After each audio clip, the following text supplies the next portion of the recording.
오늘 요한복음 강해의 23번째 시간입니다. 23번째 시간입니다. 그들이 가려던 땅에 이르렀더라. 가려던 땅에 이르렀더라 라고 하는 제목으로 하나님의 말씀을 증거하겠습니다.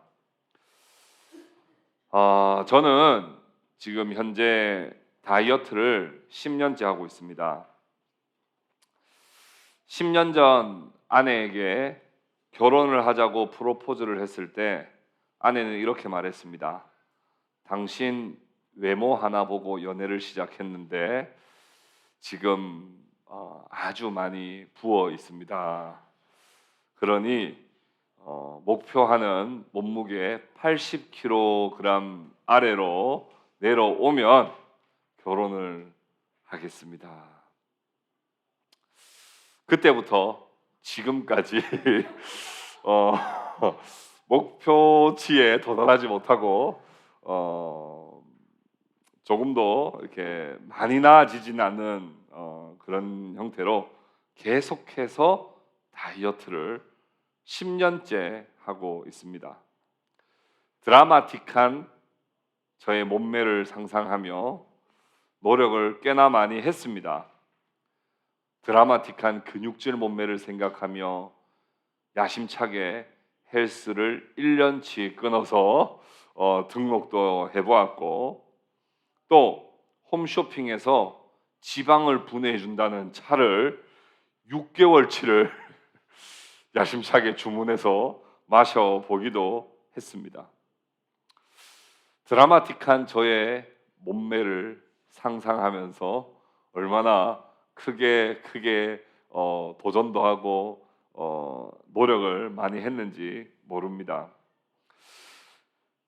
그렇게 드라마틱한 몸매를 생각하며 의지를 불태웠지만 그리 효과적이지도 그리 오래 가지도 못했습니다.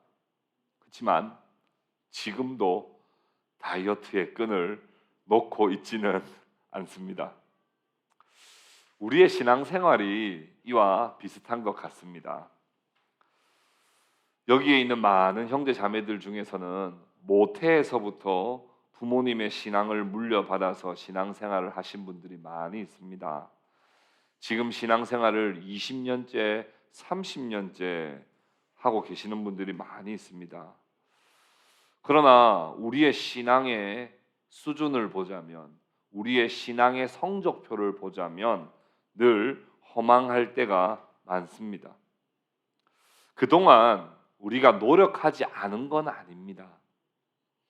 우리도 나름 드라마틱한 신앙의 성장, 드라마틱한 나도 바울과 같이 될 수 있지 않을까?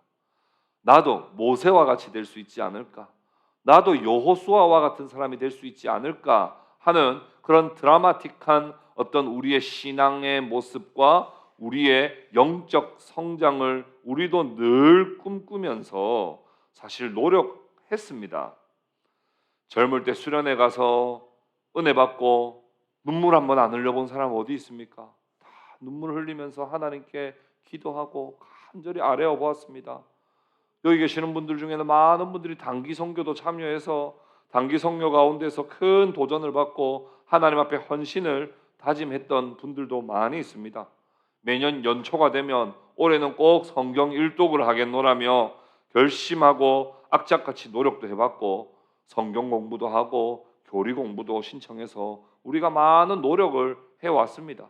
이 중에는 새벽 기도를 오랫동안 하신 분들도 계실 것이고 금식 기도도 해보신 분들도 계실 겁니다.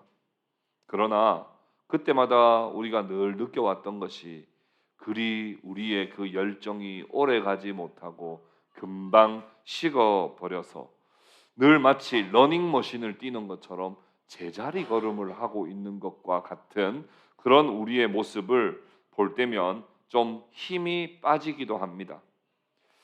지금 신앙생활을 20-30년째 우리가 하고 있는데 은혜를 받아도 늘 제자리인 것 같은데 내가 은혜를 계속 받는 것이 무슨 소용이 있나 하는 회의감까지 우리에게 몰려올 때가 있습니다. 지금 우리의 신앙은 어떻습니까? 현재 우리의 신앙의 위치는 어디쯤에 와 있습니까?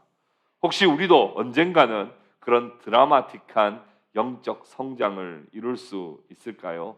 그 궁금증을 오늘 성경 본문 말씀을 통해서 함께 좀 해결해 보면 좋겠습니다. 첫 번째, 우리의 믿음을 위해서 기도하시는 예수님입니다. 오병이어의 표적은 보리떡 5개와 물고기 2마리로 수많은 사람들을 먹이셨다는 어떤 신비로운 능력에 초점이 있지 않다고 말씀드렸습니다.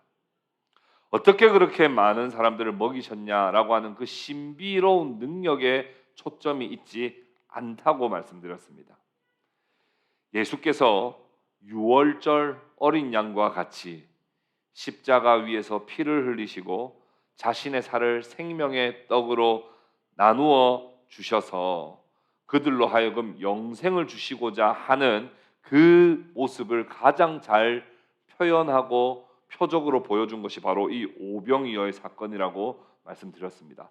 우리 지난주의 말씀을 좀 다시 한번 떠올려 볼까요? 지난주에 하늘의 양식이 아닌 육의 양식만을 바라는 수많은 사람들의 그 민낯을 우리는 보았고요. 양식이 어디서부터 오는가라고 하는 예수님의 시험에 제자들은 양식을 어떻게 하면 살 수 있느냐만 생각했지 그 양식이 도대체 어디서부터 오는가를 생각하지 못하는 그런 한계를 우리는 함께 직면했습니다. 그럼에도 여러분, 오병이어는 정말 드라마틱한 체험이었을 것입니다.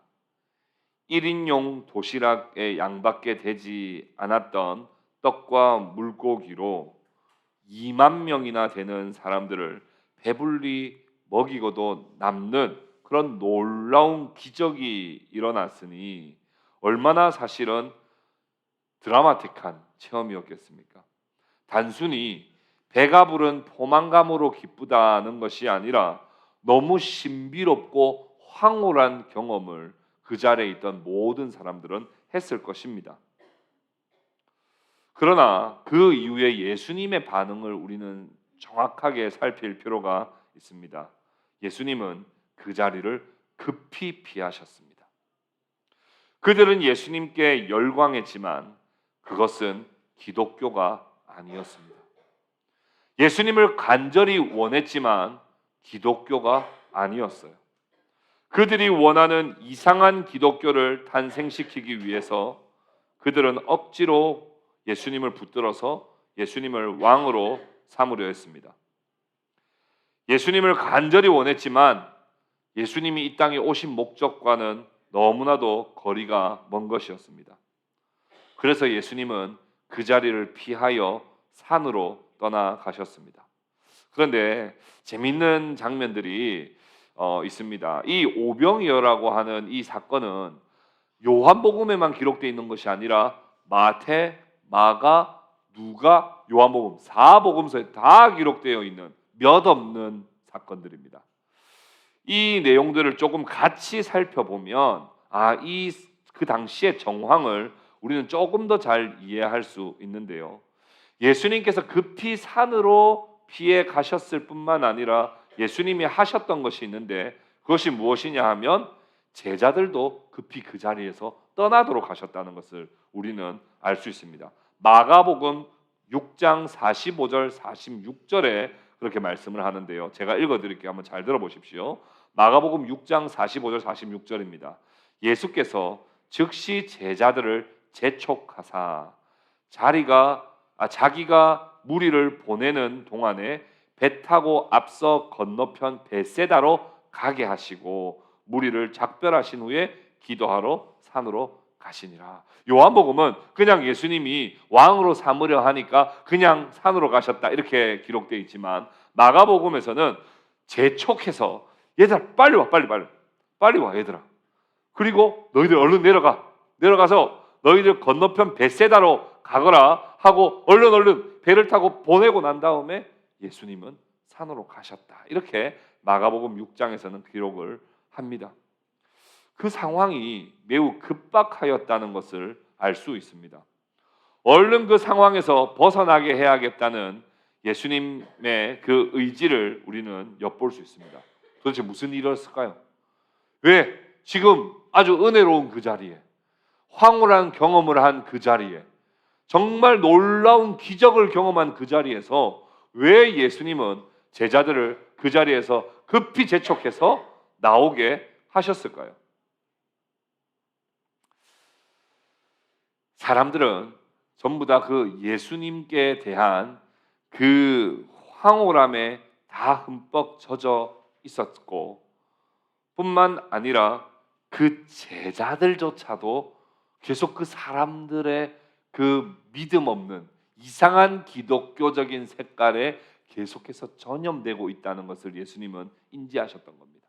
그래서 이 오병이의 사건을 제대로 이해해야 할 제자들이 이상하게 계속해서 이해하고 받아들이고 있는 것을 예수님은 보지 못하시고 얼른 재촉해서 그 자리를 떠나게 하셨던 겁니다.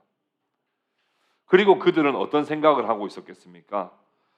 이 떡을 나누어 주는 경험을 했어요. 떡을 나누어 주는 경험을 할 때 떡이 계속 생기니까 정말 이들은 너무 황홀했던 거예요.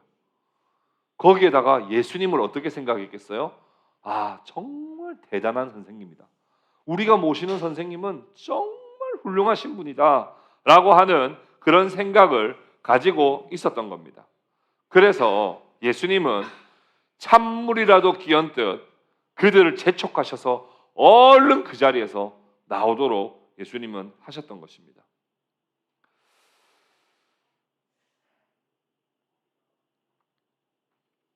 그들이 기독교를 제대로 받아들여야 되는데 잘못 받아들이고 하나님에 대해서 잘못 이해할 것에 대해서 예수님은 주의하고 계셨던 것입니다. 복음을 제대로 이해하기까지는 원래 시행착오라고 하는 것을 겪습니다. 시행착오라고 하는 것을 겪습니다. 하나님 이런 분인 줄 알고 이렇게 믿었는데 이런 분이 아니었네. 이렇게 하면 신앙이 좋은 것이라고 생각하고 이런 봉사 저런 봉사를 해봤는데 봉사하다 보니까 내가 드러나네. 그러면서 그렇게 하면 안 되는구나. 그런 수많은 시행착오들을 통해서 사실은 그리스도의 장성한 분량에까지 원래 나아가게 되는 법입니다. 수많은 신앙의 실패를 경험하면서 계속해서 성장하는 겁니다. 러닝머신을 뛰면요, 단 10cm도 앞으로 나아가지 않지만 계속 뛰면 내 몸에 근육이 생깁니다. 내가 볼 때는 제자리 걸음을 하고 있는 것 같지만 그 실패와 시행착오가 계속해서 우리의 신앙의 근육으로 계속 성장하게 되는 것을 우리는 경험하게 됩니다. 예수님은 우리를 어떻게 도우시냐 하면 우리가 실패하지 않도록 내버려 두시는 것은 아닙니다. 우리가 실패의 자리로 가도록 내버려 두실 때도 있습니다. 그러나 탈락되려고 할 때, 하나님을 지나치게 왜곡하려고 할 때 그때마다 예수님은 말씀해 주시고 유혹의 자리에서 벗어나게 해주시고 하나님 나라의 비밀을 다시 알려주시고 때로는 야단도 치시고 때로는 고난도 주시고 때로는 시험에 들게도 하셔서 그가 더 이상 잘못된 믿음으로 빠지지 않도록 기독교를 오해하지 않도록 예수님은 늘 자기 백성들을 이렇게 위기의 순간에마다 건져주시고 바른 길로 갈 수 있도록 도와주시는 분이 바로 우리 예수님이라는 사실을 우리는 기억해야 합니다. 우리의 지난 삶을 한번 돌아보면 우리가 예수님의 곁을 떠날 뻔한 경험이 있지 않습니까? 정말 이 순간이라면 우린 예수님을 떠났어야 됐을 그런 순간이 있습니다. 정말 이상한 신앙을 가질 뻔한 경험도 우리에게는 있을 수 있습니다. 잘못된 기독교로 살아갈 위기의 순간들도 우리에게는 몇 차례 있지 않았겠습니까? 신앙생활하다가 시험 들고 낙심하고 도망치고 싶을 때 포기하고 싶을 때가 왜 우리에게는 없었겠습니까? 그러나 우리가 지금 이 자리에 있는 이유는 무엇입니까? 우리가 잘못된 길로 갈 때, 우리가 크게 낙심할 때, 우리가 크게 오해할 때, 우리가 크게 시험 들고 도망치고 포기하고 싶을 때, 그때마다 주님께서는 우리에게 말씀해 주시고 우리를 그 자리에서 피하게 해 주시고, 때로는 목사님을 통해, 때로는 다른 집사님을 통해, 때로는 다른 리더를 통해, 때로는 다른 어린아이들을 통해 하나님 우리에게 계속해서 말씀해 주셔서 우리가 생명의 길에서부터 이탈되지 않도록 하나님은 늘 우리를 붙드시고, 우리가 크게 유혹당하고 시험 들 때 그곳에서 빠져나올 수 있도록 주께서 도와주셨기 때문에 지금 우리가 이 믿음의 길에서 이탈되지 않고 계속 걸어가고 있는 줄로 믿으시기를 바랍니다. 우리가 알지 못했지만 예수님은 그 자리에서 항상 빠져나오게 해주셨어요. 우리가 그때 인지하지 못했지만 예수님은 늘 그 자리에서부터 우리를 하여금 재촉하여 급히 나오게 해주셔서 지금도 우리의 길을 인도하고 계시는 줄을 믿으시기를 바랍니다. 무엇보다 예수님은 늘 우리를 위해서 기도해 주시는 분이십니다. 예수님께서 제자들을 재촉하여 급히 빠져나오게 하시고 베세다로 가게 배를 타고 잘 가라 하고 나신 다음에 어디로 가셨다고요? 산으로 가셨습니다. 예수님은 산에 가셔서 기도를 드리기 원하셨던 것입니다. 이스라엘 백성들뿐만 아니라 제자들의 그 무지함과 오해하는 그 모든 상황들을 매번 겪으시면서 예수님 얼마나 답답하셨겠습니까? 오병이어의 표적을 행하시면 이 제자들이 이것이 바로 생명의 떡이구나 바로 알아차리면 참 좋겠는데 아무도 알아차리는 사람 없고 아무도 믿음으로 반응하는 사람이 없으니 예수님 입장에서 얼마나 답답하셨겠습니까? 그런 마음과 그 사정을 아버지께 아뢰기 위해서 늘 산에 가셔서 제자들을 위해서 예수님은 기도하셨습니다. 제자들을 부르실 때뿐 아니라 제자들과 함께 3년 6개월 동안 공생의 사역을 하시는 중에도 제자들의 변화와 성숙을 위해서 밤이 새도록 또 혹은 새벽 미명한 곳에 나아가서 늘 제자들을 위해서 예수님은 기도하셨습니다. 왜 기도하셨습니까? 사람의 거듭남과 복음화는 하나님만이 하실 수 있기 때문입니다.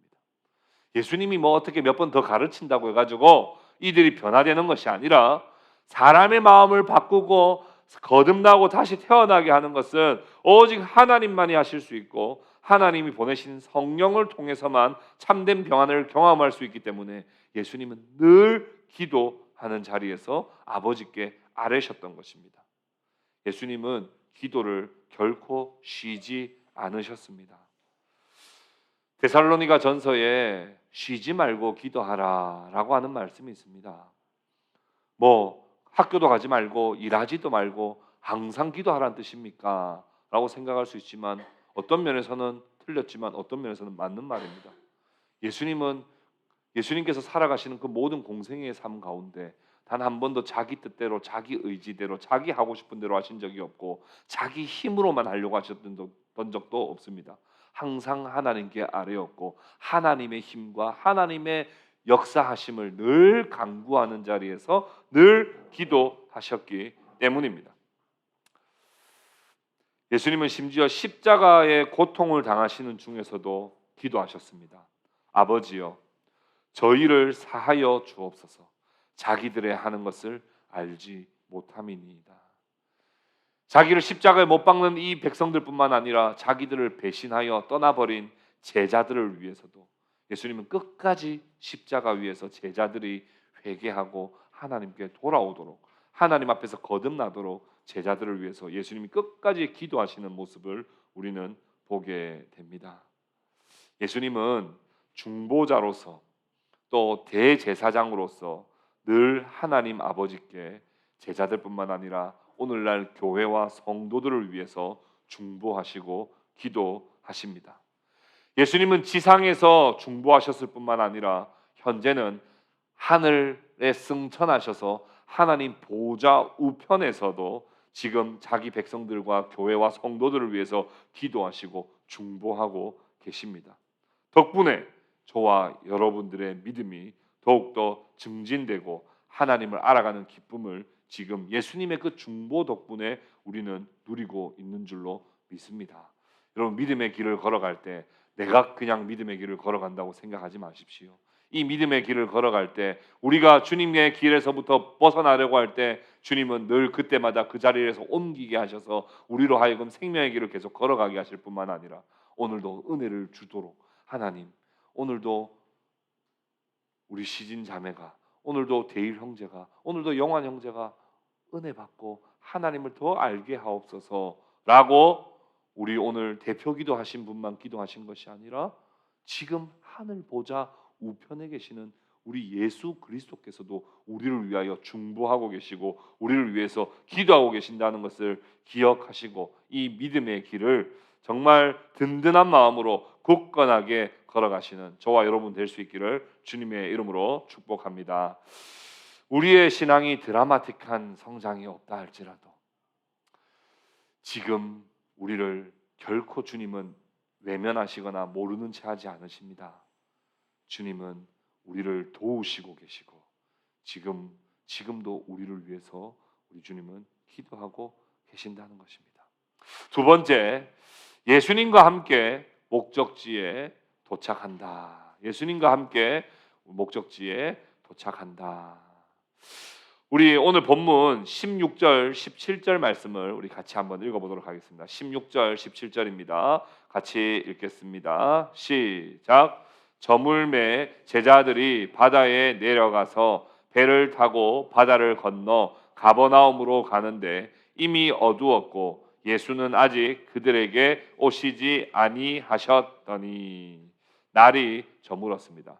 여러분, 오병이어의 표적을 일으키실 때도 날은 어떤 때였습니까? 대낮이었습니까? 그건 아니었습니다.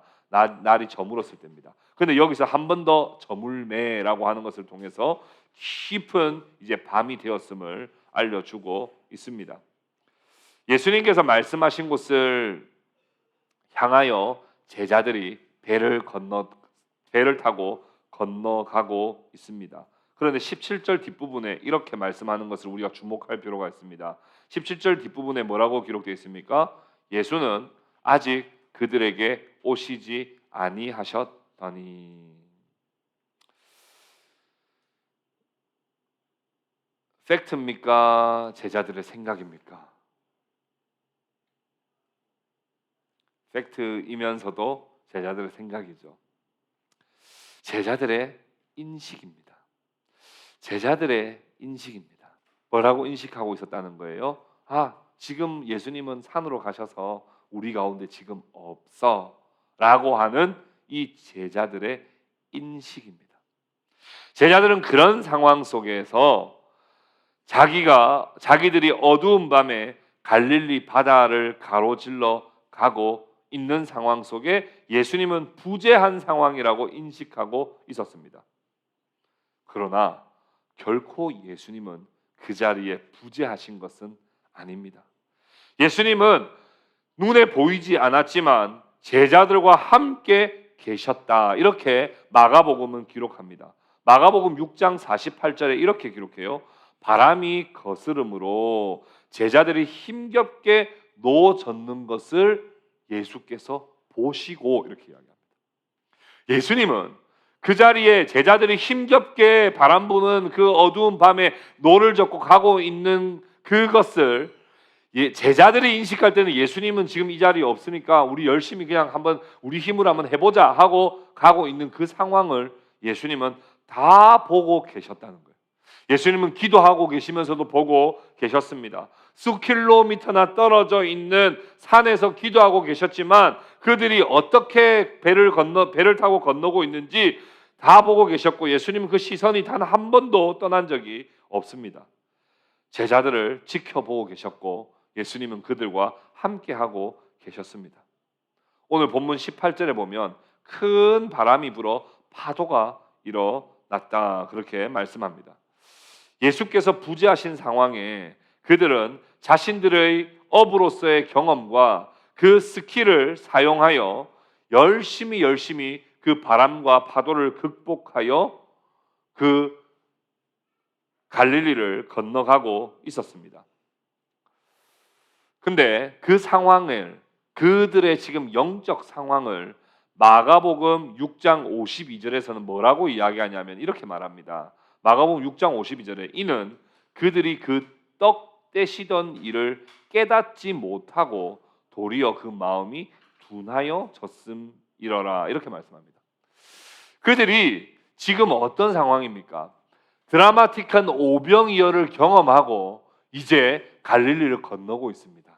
그러면 그들에게 믿음이 있어야 되는데 그들이 지금 마음의 상태가 어떤 데냐면 오병이어의 그 은혜를 금방 잊어버렸고 그리고 지금 그 마음이 둔하여진 상태에서 예수님은 없다고 생각하고 그저 그 깊은 밤에 그 파도 이는 그 갈릴리 바다를 자기 힘과 자기 능력으로 그냥 그저 열심히 지금 노를 저 가고 있더라 이렇게 말씀하고 있는 겁니다. 근데 자기들이 감당할 수 있는 파도와 바람에는 감당을 하지만 감당하지 못하는 파도와 바람이 일 때 그들의 마음에는 두려움에 휩싸이게 된 것입니다. 여러분 우리는 어떻습니까? 우리도 은혜를 경험하지 못한 것은 아니지만 늘 우리는 그 은혜를 망각하고 하루 일주일을 살아가고 있지는 않습니까? 여러분 우리가 주일에 받은 그 은혜를 일주일 내내 유지하며 살아갈 수만 있다면 얼마나 좋겠습니까? 그 말씀을 일주일 내내 기억하면 좋겠는데 우리는 이 말씀을 오늘 주일 저녁부터 잊어버리고 일주일을 시작합니다. 그리고 마치 이 제자들처럼 힘겹게 어두운 밤에 자기의 그냥 노력으로 자기의 경험으로 자기의 힘으로 일주일을 그냥 그저 살아갑니다.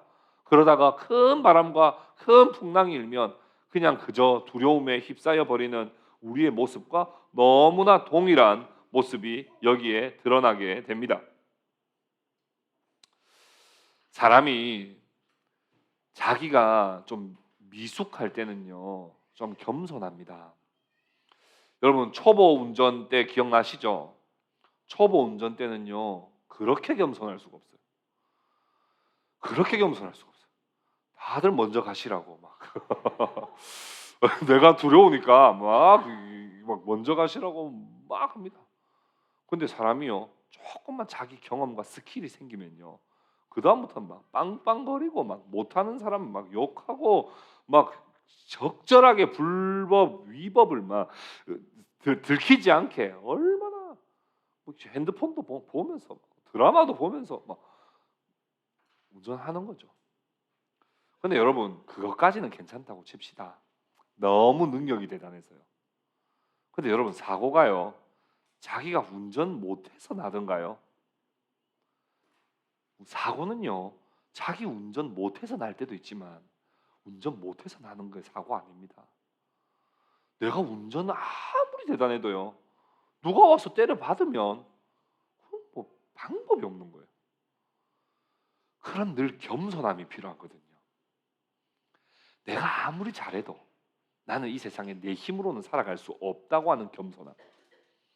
내가 남들보다 좀 똑똑해도 내 똑똑함으로는 절대로 이 세상을 이 경주를 완주할 수 없다는 그 겸손함으로 늘 살아가야 하는데 우리는 그 겸손함을 잊어버리고 늘 내 힘과 내 경험만 의지하며 살아가다 보면 우리가 감당하지 못하는 일들에 우리는 크게 공포와 두려움에 휩싸이는 경험들을 우리는 많이 하게 됩니다. 우리의 인생길에서 늘 겸손하게 살아가는 건 어떻게 사는 것일까요?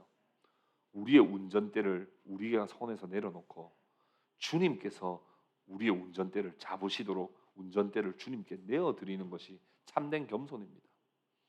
하나님 저도 이 길 아는데요 저 여기 수백 번도 출퇴근해 본 길인데요 근데요 이 길도요 누가 가서 갖다 때려 받으면 저도 안전하지 못한 존재인 거 잘 압니다. 그러니 내가 너무나 잘 아는 이 길조차도 하나님께서 운전대를 잡으시고 내 길을 인도해 주십시오. 하나님이 운전해 주실 때 내가 가장 안전함을 믿습니다 라고 하고 내 운전대를 내어드려야 돼요. 이 제자들이 지금 뭘 지금 놓쳤던 거예요? 예수님이 비록 산에 가셨지만 지금 이 순간에 예수님이 우리와 함께하고 계신다는 것을 믿어야 돼요. 근데 이 제자들이 예수님 부재 인식을 하고 있었다. 우리 뭐 어부인데 뭐 갈릴리 뭐 내 나와바리인데 뭐 아이고 파도 뭐 이 정도야 뭐 착착착착 하면서 자기 의지하다가 결국에는 큰 공포에 휩싸이게 된 것 아니겠습니까? 19절 말씀 읽어봅시다. 제자들이 노를 저어 10여리쯤 가다가 예수께서 바다 위로 걸어 배에 가까이 오심을 보고 두려워하거늘. 그들이 밤새도록 바람과 파도 속에 고생하고 있을 때 예수님께서 제자들 가까이로 나오셨습니다. 근데 제자들의 반응이 어떻습니까? 예수님, 왜 이제 오셨어요? 기다렸습니다. 이렇게 하지 않죠. 예수님이 걸어오시는 것을 보고 어떻게 했다고 나와요? 두려워했다고 나옵니다. 왜 두려워했을까요? 예수님을 알아보지를 못했던 거예요. 유령인 줄 알았던 거예요. 마태복음과 마가복음에는 유령인 줄 알았다 이렇게 나옵니다. 유령인 줄로 착각하고 있었습니다. 이거 무엇을 나타냅니까? 그들의 영적인 눈이 얼마나 어두웠는지를 잘 보여주는 것이죠. 첫 번째는 이렇게 생각해 볼 수 있어요. 바다 위로 뭔가가 걸어오네. 누구는 누구일 거라고 생각 못한 거예요. 예수님일 거라고 생각 못한 거예요. 바다 위를 걸을 수 있는 건 누굴 거라고 생각하는 거예요. 유령. 바다 위로 걸을 수 있는 건 유령밖에 없다고 생각하는 거예요. 그러니까 그만큼 예수님에 대한 바른 지식이 없는 것이죠. 두 번째로 예수님을 기다리고 있지 않았던 거예요. 예수님만이 이 문제를 해결해 주실 분이라고 생각하고 예수님을 의지하고 있지 않았던 거예요. 그러니까 예수님이 실제로 와도 예수님인 줄 못 알아보고 예수님을 두려워하고 있는 그 모습을 보게 되는 겁니다. 오병이어의 시험의 반복입니다. 오병이어에서 예수님은 이렇게 시험하셨습니다.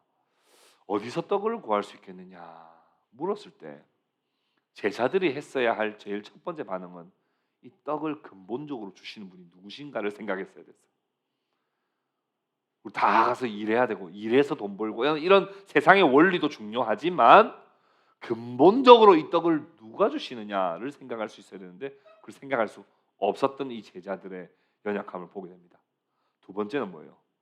우리의 인생의 위기 속에 이 위기를 진정으로 건져내줄 수 있는 분이 누구신가라고 하는 것을 생각할 수 없었던 거예요. 나의 이 위기에서부터 건져내 주실 분이 누구신가라고 하는 것을 우리가 생각할 수 있어야 돼요.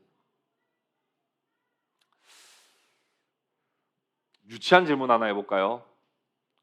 집에 왠지 강도가 든 것 같아요. 요즘에 뭐 집에 강도 들었다는 이야기 잘 요즘에는 워낙 뭐 시건 장치가 잘 돼 있어가지고 강도가 들었다는 집에 강도가 들었어요. 자, 1번 하나님께 기도를 먼저 해야 될까요? 112에 신고를 먼저 해야 될까요?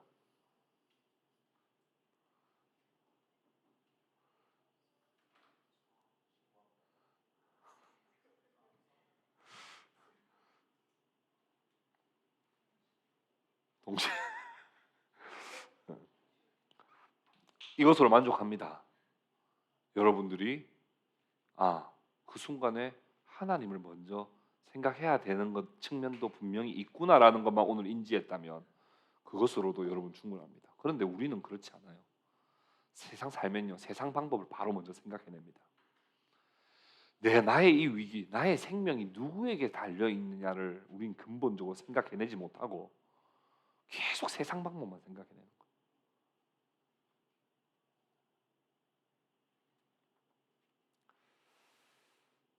그래서 답이 뭐냐고 묻는다면 우리 동시에 하세요. 동시에 기도. 근데 하나만 해야 된다면 어떻게 할까요? 하나만 해야 된다면, 예?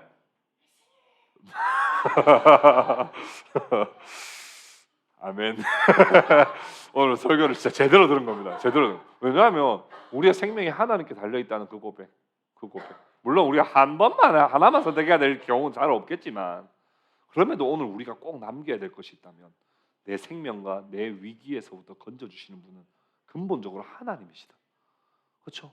그런데 갑자기 뭐 누가 경찰을 보내줄지, 갑자기 누가 경비 아저씨가 순찰을 하다가 발견하게 될지, 그거는 뭐 하나님이 어떻게 우리를 보내주실지 모르는 거예요. 그렇다고 세상의 방법을 다 버리라는 건 아닙니다. 그러나 근본적으로 우리를 구원하시는 분이 하나님이시다. 그때 주님께서 말씀하십니다. 20절 말씀 우리 같이 읽어볼까요? 같이 읽어봅시다. 시작. 이르시되 내니 두려워하지 말라 하신대. 여러분, 내니 두려워하지 말라. 파도와 바람과 바다 앞에서 지금 두려워하고 있는 이들에게 내니 두려워하지 말라라고 하신 이 말씀은 꼭 마치 우리는 이것을 연상하게 합니다. 오병이어는 어느 때쯤에 오병이어 사건이 있었다 그랬어요? 6월절이었죠. 이 지금 6월절 모티브가 지금 계속해서 이어지고 있습니다. 6월절 모티브에서 지금 예수님은 바다를 어떻게 했어요? 물 위를 걸어오셨네요. 6월절과 물 위를 걸어간다. 꼭 마치 뭐가 생각나요? 출애굽이 생각나요. 이 출애굽의 구원을 생각나게 하시는 거예요. 10가지 재앙 끝에 6월절 보냈습니다. 정말 이스라엘 백성들은 정말 드라마틱한 경험을 했어요. 맞습니까? 10가지 재앙 가운데 자기한테 재앙이 하나도 안 내렸잖아요. 애굽 사람들만 다 죽었잖아요. 피, 개구리, 이, 파리, 우박 다 떨어져도 자기들한테는 안 떨어졌어. 심지어 장자의 죽음도 양의 피와 문설주를 피와 좌우 임박 문설주에 발랐더니 자기들 자녀 가정은 괜찮은데 다른 집은 다 조상집이야. 하나님의 드라마틱한 구원을 경험했습니다. 그런데 이제 얘들아 우리 다 같이 출애굽하자 하고 다 나가는데 어떤 소식이 들려와요? 바로의 병거들이 쫓아온다는 소식이 들립니다. 그럼 그때 어떻게 해야 되겠어요? 참 와봐라. 와도 너희들 우리가 손가락 하나 까딱 안 해도 너희들은 하나님 끝이야 이래야 되는데 드라마틱한 그 은혜를 경험했지만 또 쳐들어온다는 소식 때문에 두려워가지고 더 빨리 뛰어가는 거예요. 도망가자. 애 들쳐업고 막 도망가는 거예요. 도망가는데 큰일 났어요. 앞에 뭐가 가로막고 있는 거예요? 홍해가 쫙 가로막고 있습니다. 뒤에는 세계 최강의 애국 군대가 쫓아오고 있고 화가 난 애국 군대. 앞에는 홍해가 가로막고 있습니다. 그때 10가지 재앙 가운데 경험했던 구원의 하나님은 다 잊어버립니다. 온통 두려움에 휩싸여 버려요. 어떡하나 그러면서 갑자기 모세를 원망하기 시작해요. 왜 우리를 끄집어내가지고 이런 일을 하냐. 그때 하나님께 말씀을 받았던 모세가 뭐라고 이야기합니까? 이렇게 이야기하죠. 너희는 두려워하지 말고 가만히 서서 여호와께서 오늘 너희를 위하여 행하시는 구원을 보라. 너희가 오늘 본 애굽 사람을 영원히 다시 보지 아니하리라. 뭐 하라는 거예요? 뭘 하라고 지금 요구했죠? 가만히 서 있으라고. 너희들 할 거 없다. 가만히 서서 하나님이 행하시는 구원을 보기만 해라는 거예요. 그 믿음만 있으면, 하나님이 우리를 구원하신다는 그 믿음만 있으면 두려움은 사라질 수 있는데 우리는 뭘 해야 할까를 항상 먼저 생각한단 말이에요. 뭘 해야지 이 위기에서부터 벗어날 수 있을까? 먼저 이걸 생각한단 말이에요. 그러니까 이겨낼 수가 없는 거예요. 예수님께서 내니 두려워하지 말라. 뭐예요? 너희들이 이 파도 어떻게 저쪽 할 거 없다는 거예요. 내가 너희와 함께 있다는 그 사실만 믿고 있으면 그 파도도 잠잠하게 하시는 하나님께서 그것을 잔잔하게 하신다는 거예요. 그러니까 내가 왔다. 두려워하지 말라. 그렇게 말씀하신 겁니다. 모세보다 우월하신 그리스도께서는 아예 바람과 파도를 다 잔잔하게 하시는 그런 참된 신성을 가지신 하나님의 아들이십니다. 출애굽을 구원한 백성들이 이스라엘이었다면 예수님은 이 사건을 통해 새 이스라엘을 만드시기를 원하시는 거예요. 구약의 이스라엘 백성들을 출애굽 사건을 통해 불러내셨다면 이제는 이 제자들이 바다와 파도도 잠잠하게 하시는 그 예수 그리스도의 구원을 보고 이제는 새로운 이스라엘, 신약의 교회를 만들고자 하는 하나님의 그 놀라운 뜻이 여기에 담겨져 있는 겁니다. 요한복음에는 기록되어 있지 않지만 다른 복음서에는 이런 내용이 있죠. 베드로가 그때 어떻게 이야기합니까? 예수님, 정말 당신이 주님이시라면 나에게 명하셔서 나를 어떻게 하게 해달라? 물 위를 걸어가게 해달라. 이렇게 이야기를 부탁을 드립니다. 그러니까 예수님 뭐라고 말씀하세요? 오라, 이렇게 말씀하세요. 그러니까 베드로가, 이제 베드로는 또 좀 즉흥적이거든요. 그러니까 막 예수님 봤다고 내니 두려워 말라 했다고 갑자기 그러면 제가 걸어가게 해주십시오. 그러니까 금방 배에서 뛰어내리는데 발이 빠져요, 안 빠져요? 안 빠져. 이야, 바다를 자기도 몇 걸음 걸어가는데 갑자기 발이 빠지기 시작합니다. 왜요? 바람을 보는 순간 갑자기 발이 퓨 빠져서 예수님 저 좀 살려주십시오. 그러니까 예수님이 손을 잡으면서 믿음이 작은 자여 왜 의심하였느냐. 이 요한복음에는 나와 있지만 이 같은 사건에 지금 마태, 마가, 누가는 이것을 기록하고 있습니다. 누구를 보는 것 같습니까? 꼭 우리를 보는 것 같지 않습니까? 조금 이게 또 뭔가 또 뭐 했다가 또 드라마틱한 뭔가 또 은혜를 경험하면 또 뭔가 이제 대단한 신앙을 꿈꾸지만 또 얼마 지나지 않아서 의심하고 물에 그냥 붕덩 빠져버리는 우리의 모습을 보게 됩니다. 그런데 주님은 그런 줄 아시고 오라 하셨을까요? 모르시고 오라 하셨을까요? 아시고 오라 하셨어요. 왜요? 그 경험도 소중합니까? 안 소중합니까? 소중합니다. 아마 베드로는요, 제 생각에 베드로가 평생에 설교할 때 설교의 베스트 5 안에 드는 간증 중에 하나 아니었을까 생각해요.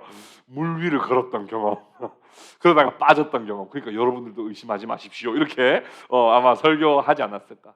참 이 경험도 참 소중한 경험이라고 하는 것을 아셨기 때문에 주님은 오라고 해주셨던 것입니다. 마지막 우리 21절 말씀 같이 한번 살펴봅시다. 21절 같이 읽읍시다. 시작. 이에 기뻐서 배로 영접하니 배는 곧 그들이 가려던 땅에 이르렀더라. 예수가 부재하다는 인식, 내 힘으로 극복해내려고 할 때 또 한 번 받은 은혜로 내 삶이 바뀌리라고 하는 그런 기대, 그 모든 기대와 그 우리의 연약함은 오늘 이 말씀을 통해서 다시 한번 다 거두고 다시 한번 생각해 보게 됩니다. 우리가 예수님과 동행할 때, 예수님을 영접할 때, 예수님과 함께 갈 때, 예수님을 바라볼 때, 예수님을 의지할 때 우리는 목적지에 온전히 도착할 수 있게 됨을 우리는 다시 한번 이 말씀을 통해 생각해 보게 됩니다. 우리의 믿음의 성화는 넘어지지 않는 상태에 있는 것이 아닙니다. 여러분 넘어지더라도 낙심하지 마십시오. 우리가 성화되어가는 모든 과정은 넘어지지 않는 상태가 아니라 넘어져도 다시 주님 손 붙잡고 일어나는 것이 바로 성화이자 주님께서 우리를 인도해 가시는 믿음의 연단 과정입니다. 세상의 유혹, 시험, 고난 가운데 우리의 마음 가운데 두려움이 없을 수는 없지만 그때에도 다시 주님 손 붙잡고 두려움을 극복해내고 주님께 운전대를 내어드리고 다시 주님과 함께 목적지를 향해서 가는 것이 바로 우리의 믿음의 길입니다. 더 이상 죄를 짓지 않는 것이 우리의 믿음의 길이 아니라 죄를 짓는 것이 불편한 것이 우리의 믿음의 길이고 죄를 짓다가 또 짓다가 하나님 저 이러면 안 되는데요 하고 회개하고 돌아가고 돌아가는 것이 바로 믿음의 길이고 그것이 바로 참된 기독교입니다. 어떤 드라마틱한 경험을 하고 황홀함을 경험해서 한순간에 우리가 바울처럼 바뀌어버리는 것이 그건 기독교가 아닙니다. 하나님 한 번도 그런 것을 성경에 우리에게 요구하신 적이 없습니다. 넘어지고 또 넘어지지만 그대로 엎어져 있지 않고 주님 손 붙잡고 또 일어나서 믿음의 길을 계속 걸어갈 때 우리도 모르는 사이에 주님이 운전하시는 그 운전대에 의지하여 천성에 도달하게 될 것입니다. 그래서 우리가 날마다 넘어져도 낙심하지 말아야 할 이유는 지금 이 모든 우리의 실패의 과정도 주님은 다 알고 계시고 우리가 주님의 길을 벗어나려고 할 때 주님은 우리를 재촉하여 옮겨주시며 지금도 우리가 넘어지지 않도록 하늘 보좌에서 우리를 위해서 기도하고 계시기 때문에 우리의 영혼은 안전하다고 우리는 고백할 수 있는 것입니다. 우리의 운전대를 우리가 잡고 이 인생길을 걸어가는 것이 아니라 주님께 운전대를 내어드리고 주님과 함께 동승하여 이 길을 걸어갈 때 우리는 마침내 도착지에 도착하게 됩니다. 날마다 주님과 동행하는 동행교회 성도들 다 되실 수 있기를 주님의 이름으로 축복합니다.